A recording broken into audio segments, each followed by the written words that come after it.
কালী পূজার দিন রাত্রে আমি যাদেরকে সাধন ভোজন তুলে দিছি এবং সাধন করে দিছি, তারা কে কী আলামত পেয়েছে না পেয়েছে, কতটুকু সংকেত পেয়েছে না পেয়েছে, সেটা আজকে আপনাদের মাঝে আমি প্রকাশ করব। তবে সবারগুলো তো দেওয়া সম্ভব না, 3-4 জনেরটা আমি স্ক্রিনে দিয়ে দিলাম, এখান থেকে আপনারা শুনে নেবেন। আসলে আমি বারবার বলি, ইউটিউবে সবাই কিন্তু যে কবিরাজ এমনটা নয়।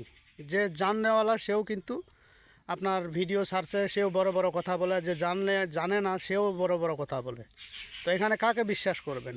কাজেই আপনারা যখনই যেখানে কাজ করবেন, যারা আমার ভিডিও দেখতেছেন, আপনাদের কাছে অনুরোধ, আপনারা আরও দুজনের মাঝে শেয়ার করে দিবেন, যাতে তারাও এই বিষয়টা জানতে পারে, তাহলে তারা সেখান থেকে সচেতন থাকবে। আর আপনারা জানেন আমি সবসময়ই আপনাদের সুবিধার্থে ভালো কিছু দিয়ে থাকি, যাতে আপনাদের উপকারে আসে।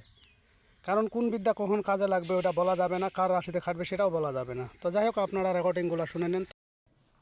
আগে আমি ছবি দিছিলাম, মানে ওর ওয়াইফের কি ভালোই ছিল।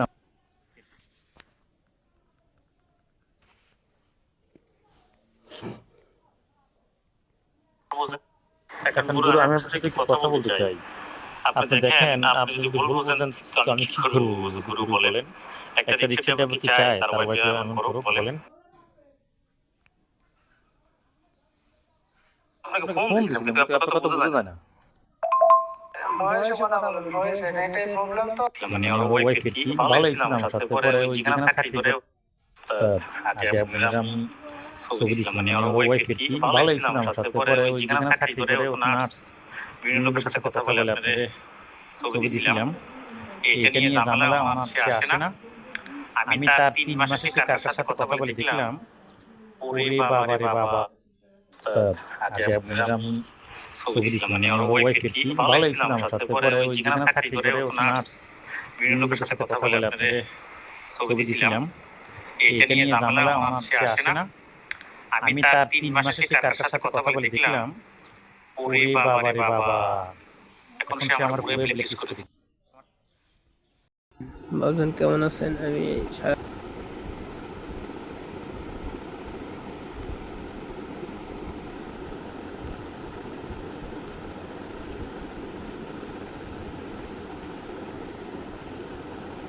আসসালামু আলাইকুম। বাবুজান কেমন আছেন? আমি সারাদিন ছিলাম না, তাই দেখতে পারিনি।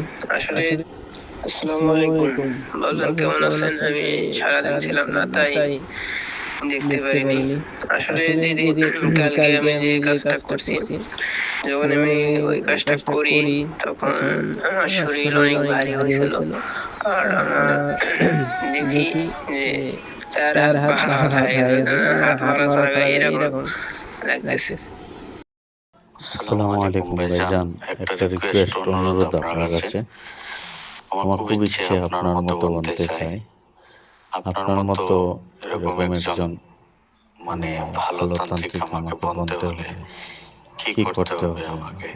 প্লিজ আমাকে একটা হেল্প করেন, আমাকে সাহায্য করেন। জীবনটা আপনার স্মৃতি থাকবে। আমাকে একটা সাজেশন করেন আর আমাকে সাহায্য করেন। আসসালামু আলাইকুম উস্তাদ। আমি ওটা বসার মানে ওই কাজটা করার পরে মানে চোখের মধ্যে হালকা ঝাপসা হয়েছে, আর কাজ করতে বাইরের পর শরীরের মধ্যে ঝিমঝিম মানে নিঃশক্তি ভাব হয়েছে। এছাড়া উদ্ভিদটার কোনো আলামত পাই নাই। এই হলো বিষয়। এই জন্য বুঝতে পারি না যে কাজটা কি হয়েছে না হয়েছে, বা লড়াচড়া করে এরকম তারা কোনো কিছু পাই নাই। কিন্তু পাইছি এতটুকু যে কাজটা যখন করতে বলছি 5 মিনিট পরে চোখের মধ্যে একটু ঝাপসা আসছে, আর শরীরে নিঃশক্তি লাগছে। কালাম আর কি ভাব হচ্ছে। এছাড়া উদ্ভিদটার কোনো কিছু আলাপ পাই নাই।